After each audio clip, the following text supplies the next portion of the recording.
Thanks everyone for joining us today. I just wanted to welcome you to the fourth session of Big Banter, a Canadian youth-led conversation, which is a National Youth Mentoring Advisory Council event supported by Big Brothers Big Sisters of Canada. I just want to welcome everyone. I'm going to just do a quick introduction and then I'll be turning it over to our youth moderators to lead the conversation. I'd like to first acknowledge the lands that we're on as we connect virtually. I'm situated in Toronto on the enduring homelands of the Anishinaabe people, the Haudenosaunee, the Wendat, and the Mississaugas of the Credit. We also recognize the work that we do at Big Brothers Big Sisters is situated on the traditional and enduring homelands of First Nation and Métis people, and we recognize our responsibility to understand at a local level the territories and treaties that we are situated on, and we aim to ensure that everything we do is at the spirit and intent of those treaties. So a little bit about Big Brothers Big Sisters really quickly. For over 100 years, Big Brothers and Big Sisters have been making a positive difference in the lives of Canada's youth by developing and implementing a range of mentoring programs. And the National Youth Mentoring Advisory Council, of which David and Nicole are part of, is a consortium of young people from across the country that have specific knowledge and experience and expertise in mentoring. I'd like to now introduce our two members of the NIMAC, which we fondly call NIMAC, who will host our discussion today. Born in Lagos, Nigeria, David Awasoga lived in the United States before moving to Canada in 2009. He is currently studying applied science statistics at the University of Lethbridge, where he also competes as a member of the Pronghorns track and field team. He has volunteered as a teen and in-school mentor with Big Brothers Big Sisters of Lethbridge and District since 2015 and remains very active in his community, coaching track and field clinics and volunteering at church youth programs. Thanks so much, David. Nicole Menta is an undergraduate student at Carleton University, currently pursuing a bachelor's degree in science. Although she resides in Ottawa, Nicole is originally from Brampton. Her journey began with Big Brothers Big Sisters of Peel in high school, where she joined the in-school teen mentoring program. She later joined Big Brothers Big Sisters of Peel's first Black Youth Advisory Council and had the opportunity to work as a summer student at the agency. Nicole is working towards a career in the health sciences and is extremely passionate about advocating for youth and BIPOC-focused issues in Canada and across the world. Now I'd like to turn it over to David and Nicole. Thank you so much for that wonderful introduction, Marie-Lauren. So before we get started, I'd just like to go over a few housekeeping notes. So first of all, we would love to hear everyone's questions. So just keep popping the questions in the chat below. And we definitely want to see what everyone has to say in social media. So make sure to tweet, tag us on Instagram with #YouthInOffice. Also, just a reminder that this event will be recorded and everyone should be on mute except for the panelists. And also a really awesome thing that we got is the interpretation. So for French and English, just make sure to check the interpretation tab down below. Now to turn it over to David to introduce our wonderful MPs. Thank you, Nicole. So today we have three panelists with us. First, I'll be introducing Greg Fergus. Greg Fergus is a member of parliament from Hull Aymer, first elected in 2015 and currently serves as a parliamentary secretary to the president of the Treasury Board. Over the past 25 years, he has worked in private, public, nonprofit, and academic sectors and has been an ongoing advocate for social housing and seniors. He also chairs the Black Parliamentary Caucus. I'd like to introduce the Honorable Dr. Hetty Fry, who is a member of Parliament for the Vancouver Centre and the longest serving female MP, first elected in 1993. She worked at St. Paul's Hospital in Vancouver for 23 years before entering government, where she has served a number of roles, including her current tenure on the Foreign Affairs Committee. Lastly, I would like to introduce Matthew Green.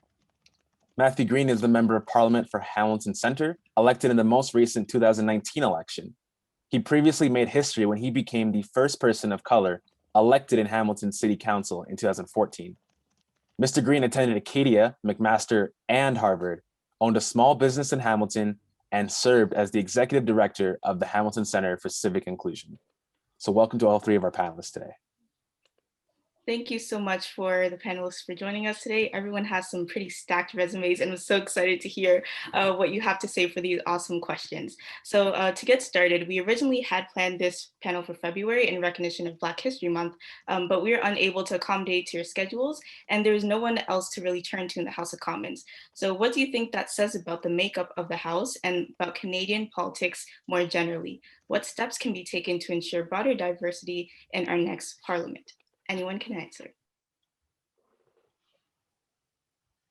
I love how you start off with an easy question. That's first of all, I just, off the bat, to be here with such esteemed colleagues from across the way, I think what you'll find on this call is a sense of familiarity that we have with each other that perhaps people don't get a chance to see outside of the very partisan House of Commons. Both Greg and Madam Fry are really incredible people to be here along with. And thank you so much for creating this forum. I'll just say this right off the top. We don't need Black History Month to discuss us. In fact, I think as an ongoing thing, I'm going to be looking to do these events outside of February to just underscore how important it is to have these discussions. And I want to thank you for being a lead-in to the people who are on this call, because these types of calls create the preconditions to have more of us represented in office, that you can connect with people who are elected, with our young folks, that demonstrate, that we belong in these spaces. You can see it, we're here, we're in the flesh, we belong here. Sometimes we're here in spite of the barriers that are faced in our communities.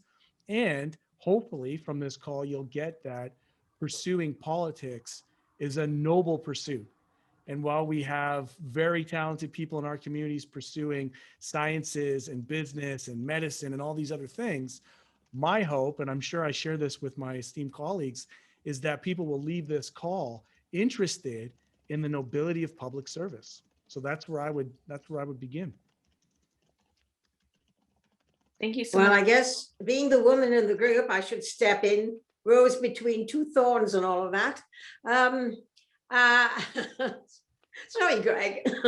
Anyway, I was thinking that's a difficult question, but it is an important one. I think going into politics is not an easy thing.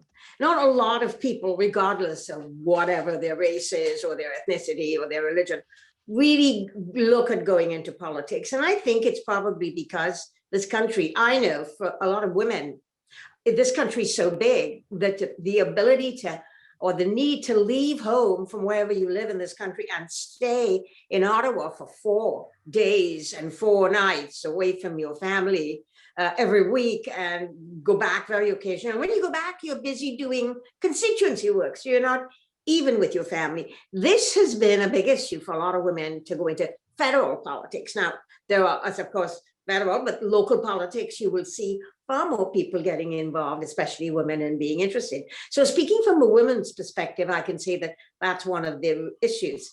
I think the other thing is that until we see ourselves reflected as Canadians in the political, social, economic, and cultural life of the country, we're not going to feel comfortable going there.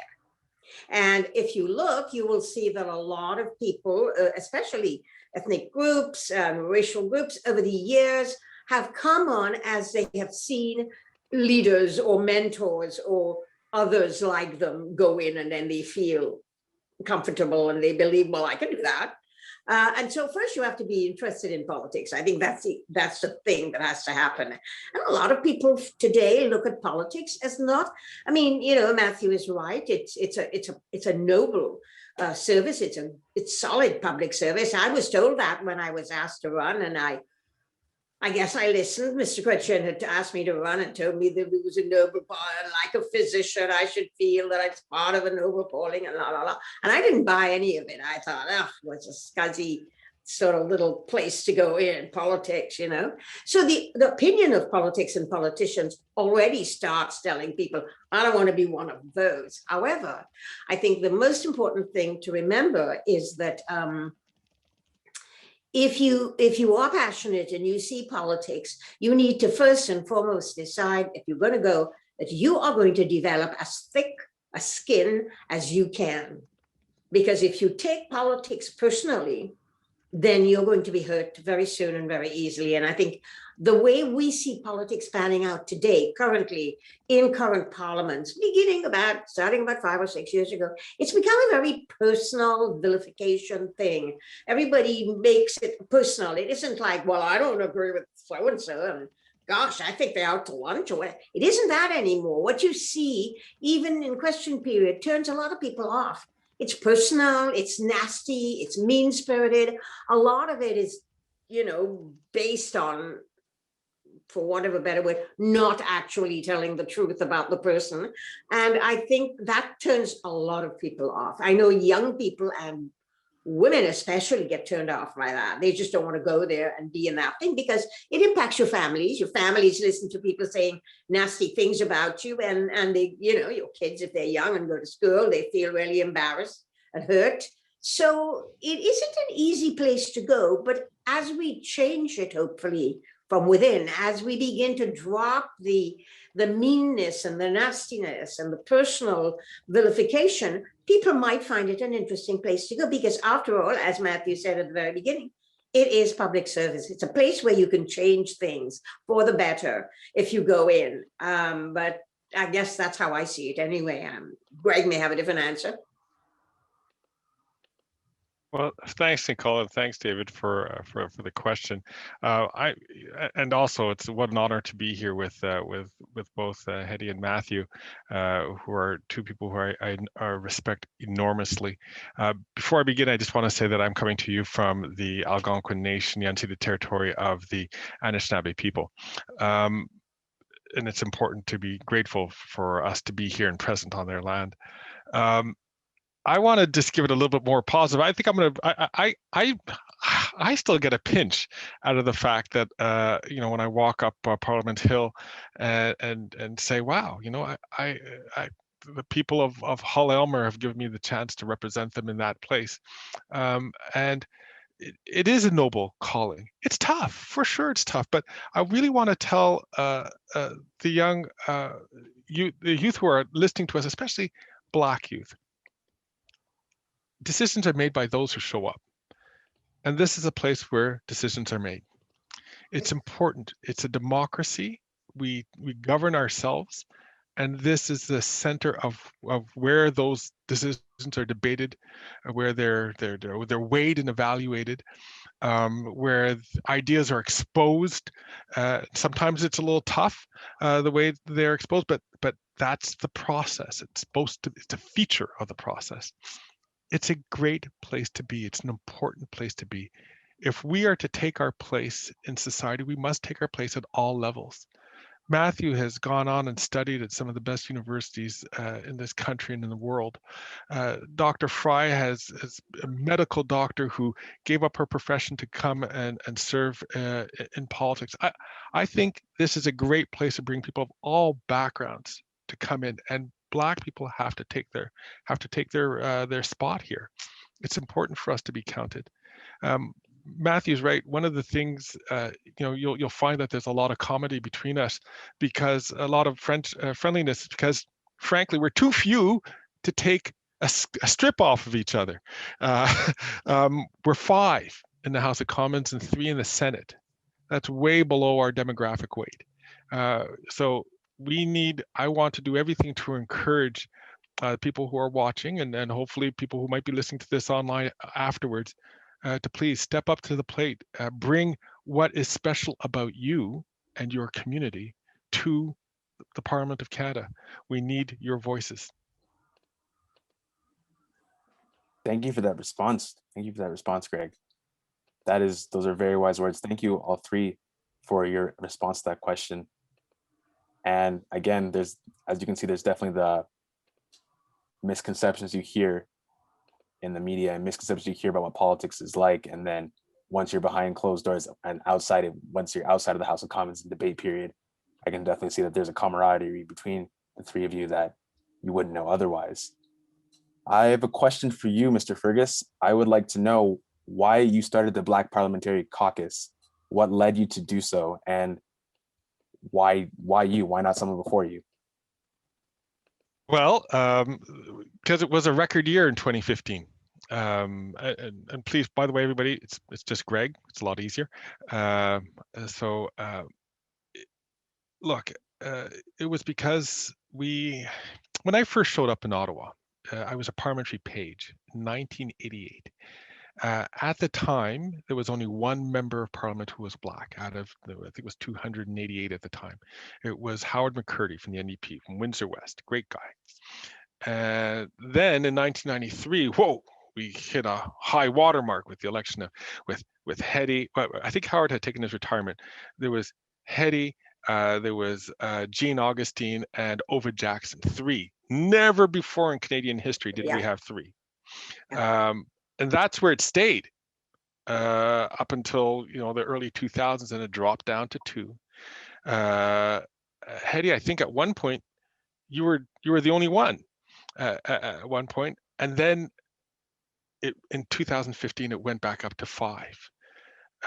Like I said, we're still punching below our rate, but when I got elected, and I'm certain this was the case with both Matthew and Hetty, I started getting telephone calls from Black communities across the country saying, wow, we saw that you got elected. Good for you, brother.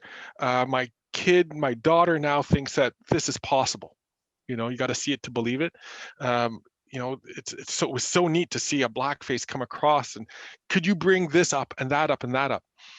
And when I spoke to the other Black members and found out they all had similar calls, it just seemed logical that we would want to get together and form a Black caucus and try to advocate for things in a nonpartisan way for the benefit of our communities.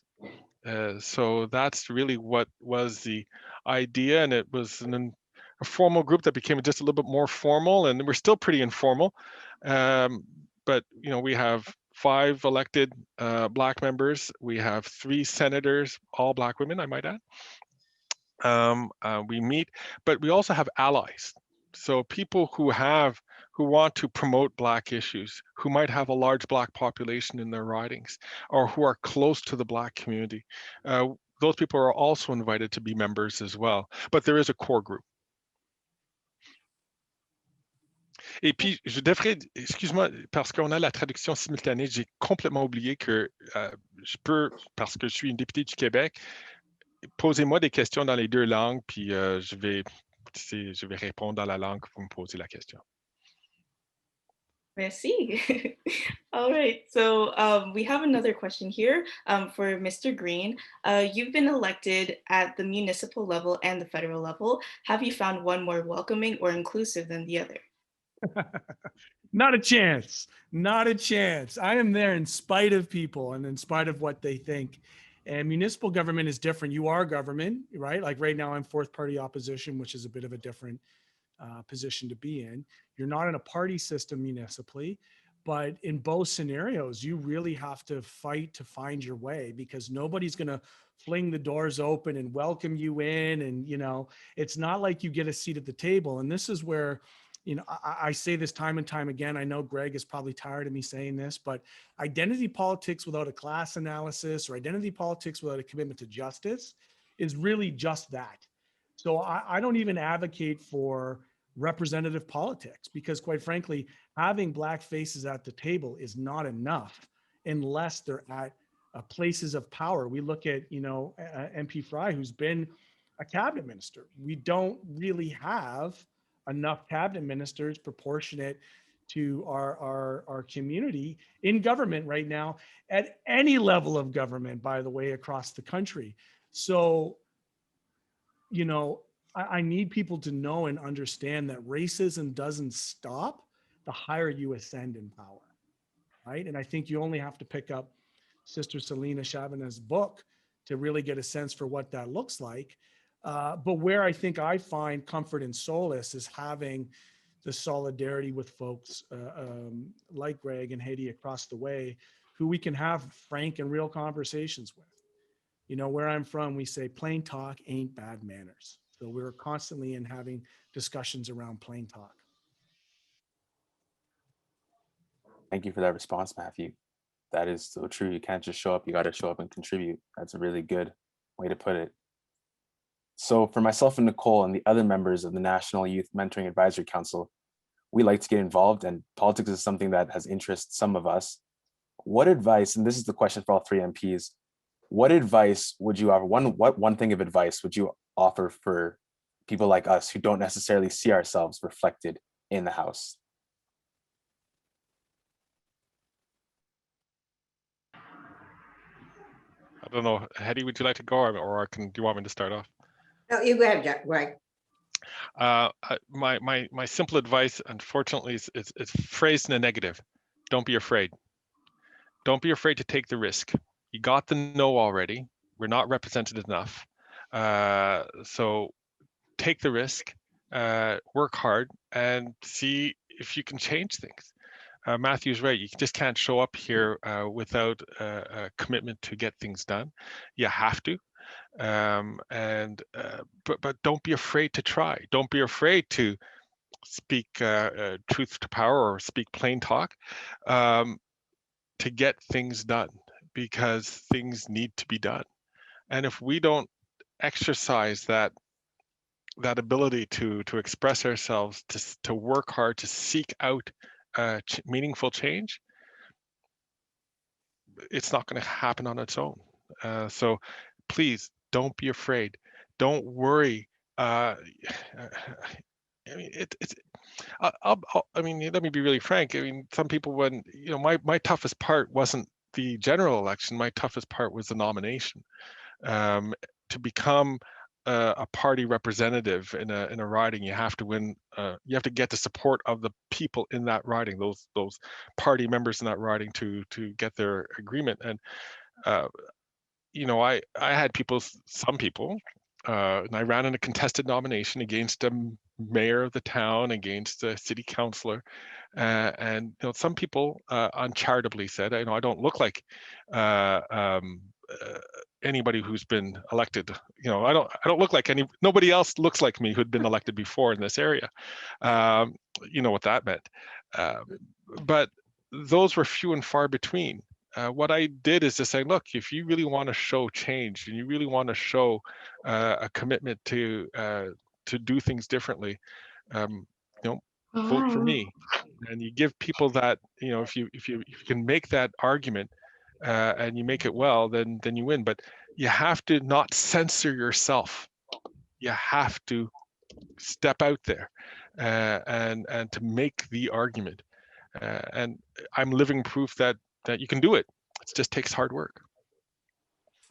I wanted to pick up what Greg said. I think his so-called negative response is actually well said. I think you have to believe in yourself. But having spoken to women, because obviously a lot of women see me as a bit of a mentor out there, a bit of a face in the window. And so what I've always said is, you first ask yourself why you're going to run. If you think you're running because you have a passion for making a difference, you have windmills you want to tilt at, changes you want to make, it really helps, because you go in there and you roll up your sleeves and you start to fight for those particular things, let your voice be heard. It isn't good enough to just run because, well, now I'm a member of parliament. You really have to fight the fight within your own caucus, fight the fight within cabinet when I was there. Really kind of make your voice be heard. I didn't want to run. I was a physician. In fact, if truth be known, I was going to quit medicine. That particular year, I was asked by Jean Poitin to run because I was going to go and do law. I was really interested in medicine ethics and the law. You know, we were having all these surrogacies and stuff like that. And I thought, oh my gosh, that sounds interesting. And Mr. Chrétien asked me to run, and I was absolutely uninterested. One, because of my perception of what politics was. I felt it was not a noble calling at all, that I saw politicians being, you know, mean-spirited, nasty, entitled, or whatever, and I didn't think I wanted to do that.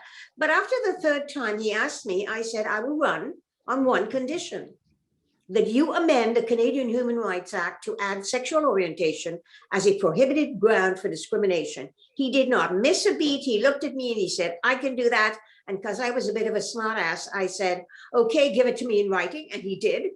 And we started on the path in 1993 to moving, first and foremost, the Canadian Human Rights Act, then moving all of the areas that we had to move to finally get 10 years. 10 years later, you've got to have patience as a politician. It doesn't happen because you want to make it so. You got to keep plugging away and building allies from across the aisle and building allies everywhere to get whatever it is you think is important to be done. But it really hooked me. That's what hooked me into politics and kept me there, that I was able to be part of a group that did this really historic thing, and then moving on and being able to make a difference to a lot of things along the way. It gets you hooked. You keep thinking, oh, hello. And you know, I have not been known as a, what can I say, as a shy and retiring person. If I feel something needs to be said, I will say it. I have been known to vote against my party at one time on that same issue of sexual orientation. I had the support of a lot of people within caucus and a lot of people who, you know, who were there for me. I think Prime Minister Chrétien being one of them, he believed very strongly in the charter and in all of the kinds of things that I was trying to get done. And so it was really important. But I do think that somebody said something, Matthew said that you have to be in a position where you can sit at the inner circle, and being in cabinet is an ability for you to push and to push hard and to, you know, make things happen at that place. So for me, it is a privilege to run. It's a privilege to be a member of parliament, but you need to get there and you need to say, I am going to get these things done. As you get in, of course, you hear from a whole lot of Canadians about what else needs to be done. So then you start, you know, moving ahead and getting new ideas and joining a lot of coalitions. And as I say, across the whole floor, what you see at Question Period is theater, it's melodrama. But you can get together with people across the floor to make things change. And that has happened in the past. And it's been great feeling to watch everybody go behind something to make it happen. And so it is a very, I love being at the center to get things done. I love being with caucuses who are fighting for seniors' rights, and caucuses who are fighting for, well, I'm not in the automobile sector because I don't think we make automobiles in Vancouver and in BC. So I've never been involved in that particular thing. But there are so many people who have so many really strong ideas that they want to move forward. And doing it is really exciting. You don't always win. It may take you 10 years to get to where you want to go, but you got to keep beating at that door. And that's what makes it challenging and exciting and seductive, I guess. I just want to check in on the time because I know that sometimes it's the case that not everybody gets to answer the question. So we're good. Greg had his hand up. So if we can go Greg and then Matthew can give his response. No, Matthew should speak first on this. I just want to react to one thing, but please, I'll come in at the end if there's time. Yeah, just generally speaking, like my suggestion would be not to wait to be invited to these processes, that the knowledge of how to engage in politics is kept in a very esoteric way by political parties and by political actors in our communities.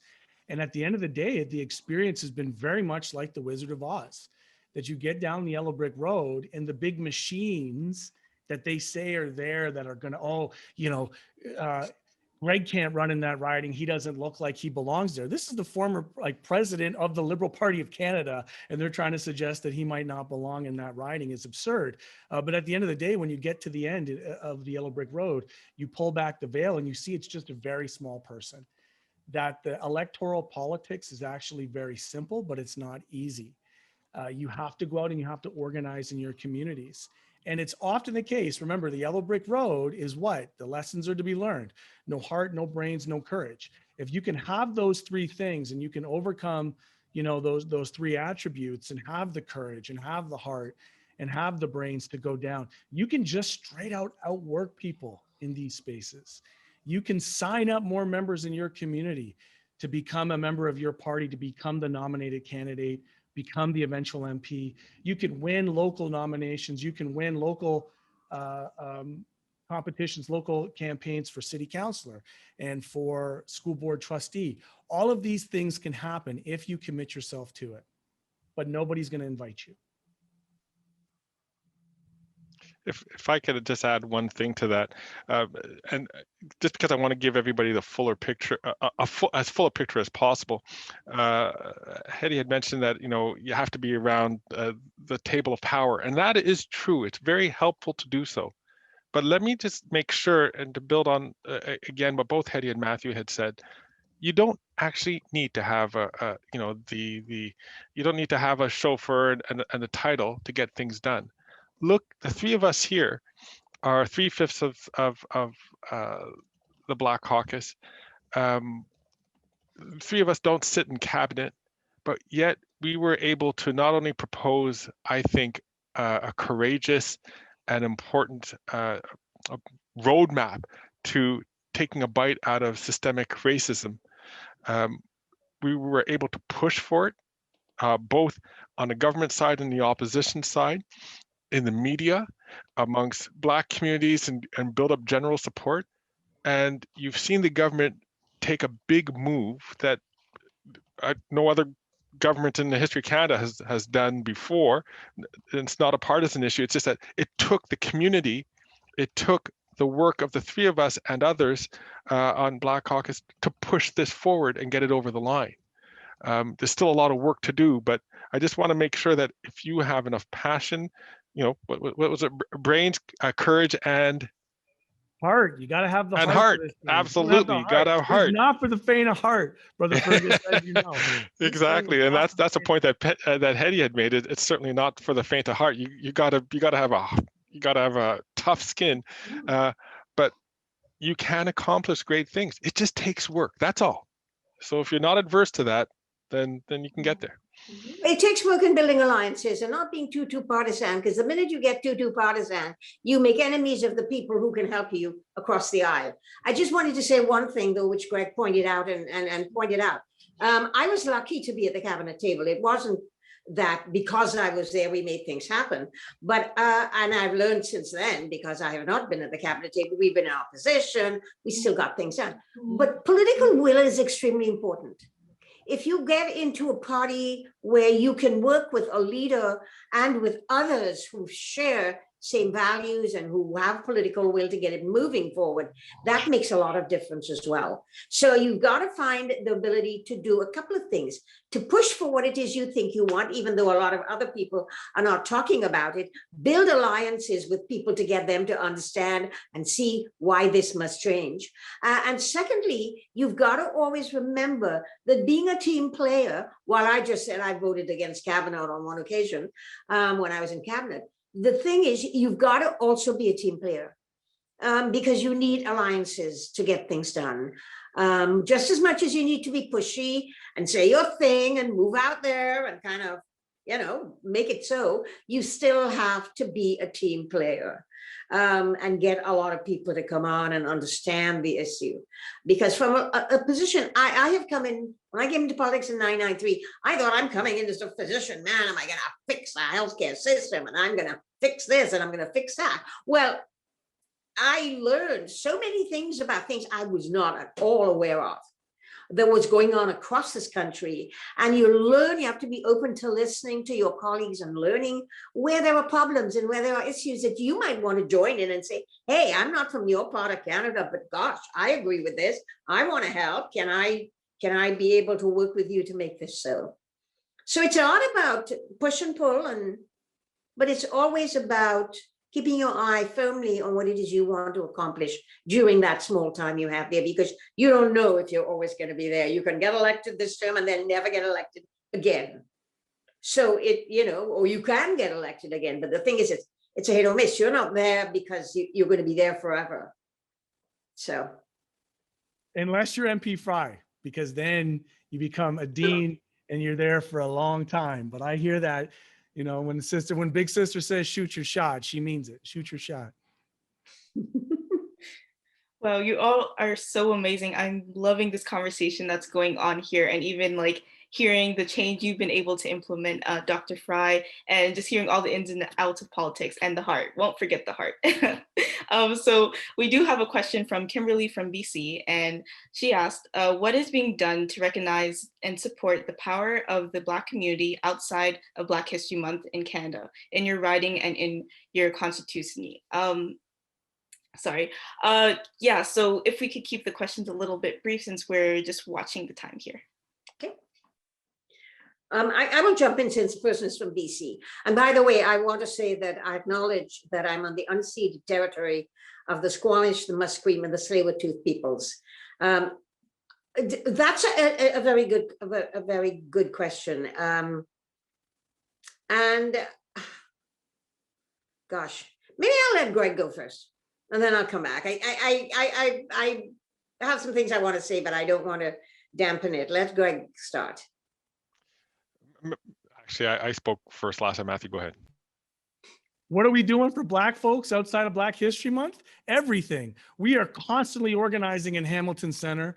We are organizing in community deeply. We are looking to colonize and deinstitutionalize systemic racism in our schools, in our hospitals, in our workplaces. We're working inside of government. We're working outside of government. Sometimes I'm at a government table. Sometimes I'm on the outside holding placards from government institutions. There is no disconnect between the activism that we're doing in Hamilton Center, work around anti-Blackness. We are making people uncomfortable in these cultures of whiteness. And, you know, it's often the case that when I said earlier, we're in these spaces despite the barriers that are presented, despite the way that people feel about how we are in these spaces. And my old adage is, if I'm going to be in these spaces where white supremacy and anti-Blackness are present and I'm uncomfortable, then I'm damn well going to make sure everybody's uncomfortable. So that's what we're doing in Hamilton Center. I can only speak for my own community and look forward to what's happening in the other constituencies across the country. I will just jump in and finish what I was going to say. I think the important thing is that this is not a what are you going to do? It's not an objective alone. It's a journey, starting from what is it you have to start doing. I think one and the most important thing is, again, as I said, political will. Like, we have just begun to set our sights on ending systemic racism, which means changing the institutions that are currently here, that have not been welcoming and allowing, etc. We began to put in a fair amount of money to help Black entrepreneurs begin to get specific funds dedicated to getting them to move forward, to be successful, and to find out what the challenges they faced in the business community, to be able to go out there and to be trading in that community. Greg and I were just on a round table when we were talking with the Minister of Health and Bodish Jagger, who's a Minister for Inclusion and Diversity. We're talking to the Black community about health and what are the challenges and barriers that the Black community face against health. Because to get this to end, to begin to get people to feel like they belong and to participate fully in the economic, social, cultural, and political life of the country, you have got to make the institutions welcoming.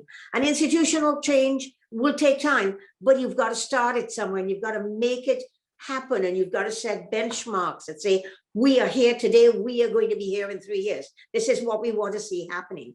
And opening up that to be able to make it happen, that is what you need to do. But it's an ongoing process. You can't say, okay, now we have X percentage of Black persons in government and in caucus and in parliament. So it's like we've done our jobs. No. This is an ongoing journey. And one needs to know that the bottom line in this journey is to make persons in the Black community believe that they belong in all the institutions, whether it's the institutions of justice, parliament, whether it's economy and trade, that they have the ability and they can and they belong. You see, I have always pushed the door open and went like, yo, I'm here. even if they didn't ask me, because I believe that's the only way to get invited, is to walk in and crash the party. And so I just think that we don't want people crashing a party anymore. We want them to know that this is their country, this is their justice system, this is their education system, this is their health system, and they have every right to be there and to be participating fully in it. And when we get there, that's when we may say, okay, let's relax and look for the other places where we need to push hard now. What are the other groups that are marginalized and left out? So I think that's how I have always looked at it anyway. For 25 years, we've been celebrating Black History Month in February, which is great. But as one brother told me, I'm still Black for 337 other days of the year. Yeah. So let us make sure that we are always pursuing the issues and calling it out and getting results at any time, anywhere, at any place, at any occasion. Thank you for your thoughtful answers on that. That is really, really good. That's, again, good to hear from people who've lived it, that this is what works and this is how you can get things done. Now, I have a question that from the Q&A that actually struck me really, really important. And because there's always, again, as people of color and as Black MPs, there's always the pressure for solidarity amongst other minorities. And the question, I guess I'll start with Matthew. The question is, how do you balance the pressure for solidarity and for common voice with your own personal convictions and your own party thing and your own partisan issues? How do you balance that by not? I'm doing it right now on out? Twitter with issues around our party's mistreatment of Indigenous land defenders in BC. We have an NDP government in BC, and they are absolutely responsible for the over-policing of Indigenous land defenders there. I have to do it all the time. But, you know, before I was a New Democrat, I was Black. Before I was a New Democrat, I came from Hamilton Center with some of the highest levels of child poverty and some of the highest, concentration social pressures in the country. That's my grounding. Long after I'll be out of this game, I'm still going to be those things. And so for me, I have to have a willingness to walk away from this, to be able to draw my line in the sand, like Jody Wilson-Raybould did, like Selena did, and know that if it comes down to it, I have to be able to always speak my truth. And there has been some issues, even within I've only been here a year, where my personal moral circumference has butted up against some of the orthodoxy of the political moment, right? Like most people in politics, I would argue, are thermometers. They're taking the temperature of the moment and then adjusting accordingly. And I view my role very much as to be a thermostat, to set the temperature. So that's my commitment. It might be a short crash and burn scenario, as Hedy said, we're not here forever. But as the old song lyric goes, I'm here for a good time, not a long time. Hopefully both, but I'll start with the first and work my way to the second.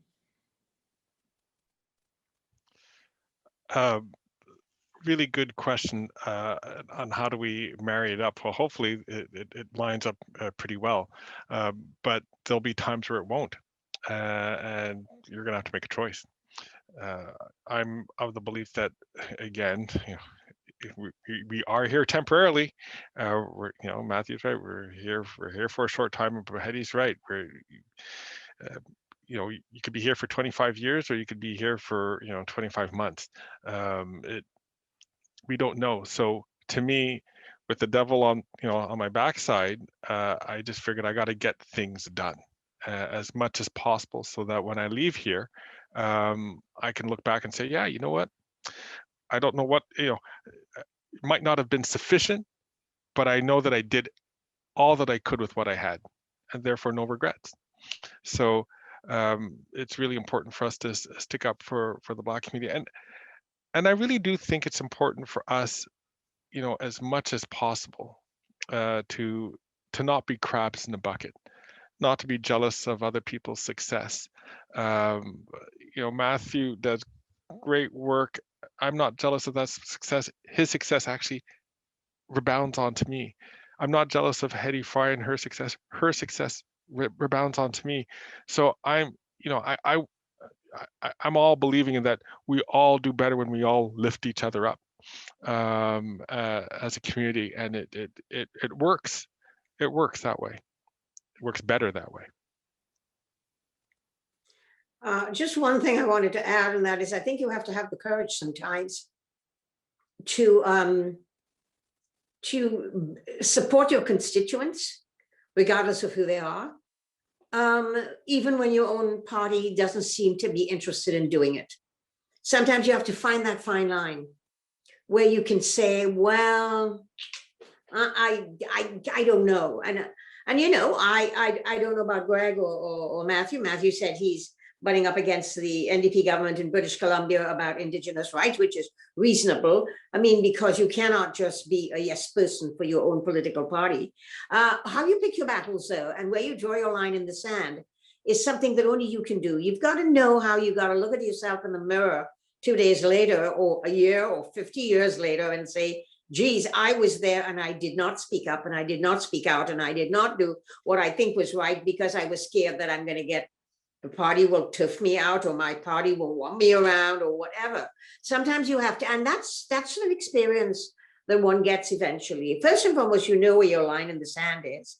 And secondly, you know how to be able to still work within a group that don't necessarily always agree with you, and still be able to come back into that group and get things done, while at the same time speaking out. And the trick about it is not to go out there and hang your buddies out there. The trick of it is to not go out there and throw your teammates, whether it be in your party or in parliament, throw them to the wolves and walk away. You have got to remember that these are people that you may disagree with today on issue A, and tomorrow you will find common ground with them on issue B. So you need to keep in your back pocket that ability to say, if I crash and burn, or if I make this person look bad and I skewer them, I will never be able to go back to them and work with them. So finding that balance is a really, really important thing in politics. Really important. And that comes with that line in the sand that Matthew talked about. You can find the balance within that line, in that space, but you will not cross that line because you think that that is not something you can live with yourself and your own integrity in the future. So politics is an art, and you learn it as you go, to how to make sure that at the end of the day, you get the things done that you set out to get done. Thank you so much. Matthew, if you could just make it really quick, I'd love to hear what you have to say in a couple seconds. We can disagree with one another and love one another as long as that disagreement isn't based in somebody else's humanity. The moment that you, and through your politics, subjugate somebody else, for me, is a hard line where this go along to get along stops. So that's I think it's important, going back to this idea of Blackness in these spaces. I also have an adage that not all skin folk are kinfolk, that there are some Black folks in our community who do things that are harmful to our community, and we need to hold each other accountable. It could be respectful, but I don't fall to the trap of respectability for the sake of keeping status quo power structures in place.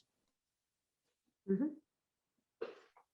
Thank you so much. It was great hearing all of your answers. I'm going to turn it over to Marie-Lauren.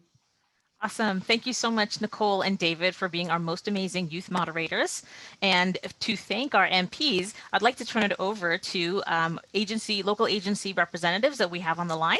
And I'd first like to ask Yvonne Dubé to please do her thank you from Executive Director from Grand Frères Grand Sœurs de l'Ottawa. Thank you. Can you hear me? Yes. Yes, okay. Well, I wrote a little note, so I'm going to be kind of reading because I don't want to miss out on anything from Mr. Fergus. Mr. Fergus, depuis quand, Yvonne? Greg, okay, well, there's other people there, so I just wanted to be polite. So I'm really happy to have this opportunity to thank Mr. Fergus in person, our MP, who is a great human being, first of all, and also very been supportive of the agency and also to the youth in our area. We pride ourselves here in the youth aware to be working with all different cultures to help those youth achieve their full potential. And it's because of people like Mr. Fergus, Greg, who is an amazing example because of his values and because of the work that he does. He helps the kid believes in himself and believe that they can achieve this full potential. So in the name of all the youth in Ottawa and all my employees who are big fans of Mr. Fergus, right? I just want to thank you for being a leader that you are and an example for our youth. Thank you. Merci beaucoup, Yvonne. C'est très gentil de votre part. Awesome. And I'd like to also introduce Hannah Madsden, Executive Director of Big Sisters of BC Lower Mainland.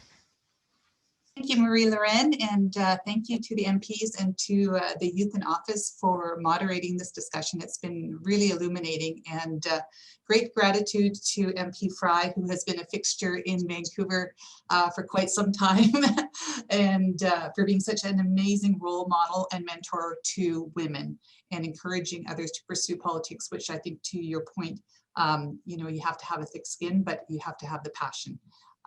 And so if you've got the passion, you can probably muster through the rest. But we are absolutely delighted to be able to participate here today and to take away all these valuable lessons that you have learned on this journey to the Parliament. And we are grateful that you're teaching our young people how to have self-confidence and really instill self-esteem in them and encourage them to pursue a career that they might not otherwise have considered. So thank you. Thank you very much for all that you do for our country. Appreciate it. Thank you, Hannah. And I'd like to now introduce Melissa Pollard, CEO of Big Brothers Big Sisters of Halton and Hamilton. Yeah, so I hope you can see, I've been smiling from ear to ear this entire time.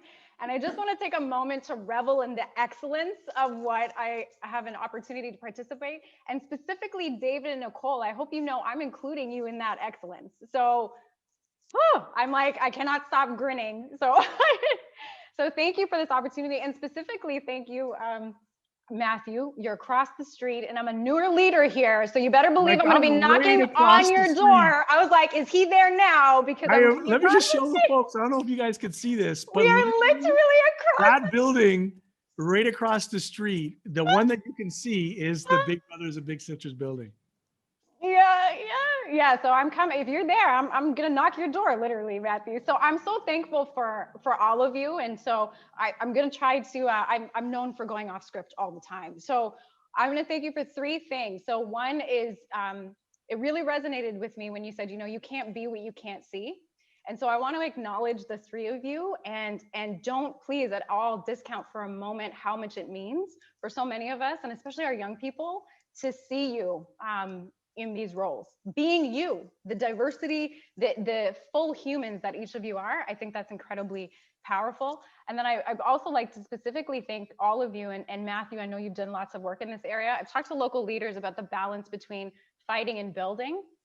And so I want to thank each of you for your commitment to fight the systems and build the community, because that's what I've heard from all three of you here today, and that's extremely powerful. And then the third one is, you talked a lot about sharing power, and I know in our mentoring relationships, it's a key dynamic to make it work, is the fact that you share your power. So as a mentor, you share your power with your young person. And so I want to thank the three of you specifically for taking the time out of very busy schedules to intentionally invest in the young people across this country, is you sharing your power. So thank you for living that value and being here. And I'm going to keep smiling, but but yes, thank you for all that the three of you are doing, to help support those of us in community and build our communities for the better. Awesome. Thank you so much. It has been great having you all here. This has been an amazing and enlightening and liberating Youth in Office. I really appreciate it as well. Melissa, your words are echoed for me, that you guys spoke about community and making change and not being afraid to do that. So I want to thank you again on behalf of everyone here and on behalf of NIMAC and the Big Brothers Big Sisters for being here and participating in our fourth Youth in Office event. We're celebrating being Black in Canada. So I just want to thank you all and all of our attendees for participating and being here and asking questions. We're also streaming live on Facebook. So I just wanted to do a final thank you, big one, to David and Nicole especially, and to all the MPs, especially David and Nicole. You guys did a great job, fantastic work. And thank you, Greg, Matthew, and Hetty for joining us today and taking the time to be here. And Melissa, Yvonne, and Hannah, thanks again for presenting on behalf of local agencies. Thank Awesome. you for having us. You're very welcome. I look forward to voting for Nicole and David someday very soon. Amen to that. Darn right. Absolutely. Yeah. Great. Well, thanks, everyone. We're pretty much at the end. So we're going to sign off, and just wanted to thank everyone again for participating today. And thank you, everyone, for joining us. Thank you so much. Thank you very much. Merci, amiguettes. All right, bye, everyone.